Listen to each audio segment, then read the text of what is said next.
ظاہر ہو جائے۔ اے پیغمبر، کفار سے کہہ دو کہ جن کو تم اللہ کے سوا پکارتے ہو مجھے ان کی عبادت سے منع کیا گیا ہے۔ یہ بھی کہہ دو کہ میں تمہاری خواہشوں کی پیروی نہیں کروں گا، ایسا کروں تو گمراہ ہو جاؤں اور ہدایت یافتہ لوگوں میں نہ رہوں۔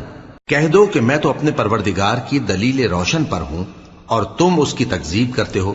جس چیز یعنی عذاب کے لیے تم جلدی کر رہے ہو وہ میرے پاس نہیں ہے، ایسا حکم اللہ ہی کے اختیار میں ہے۔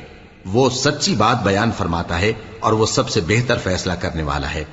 کہہ دو کہ جس چیز کے لیے تم جلدی کر رہے ہو اگر وہ میرے اختیار میں ہوتی تو مجھ میں اور تم میں فیصلہ ہو چکا ہوتا، اور اللہ ظالموں سے خوب واقف ہے۔ اور اسی کے پاس غیب کی کنجیاں ہیں جن کو اس کے سوا کوئی نہیں جانتا، اور اسے جنگلوں اور دریاؤں کی سب چیزوں کا علم ہے، اور کوئی پتا نہیں جھڑتا مگر وہ اس کو جانتا ہے، اور زمین کے اندھیروں میں کوئی دانہ اور کوئی ہری یا سوکھی چیز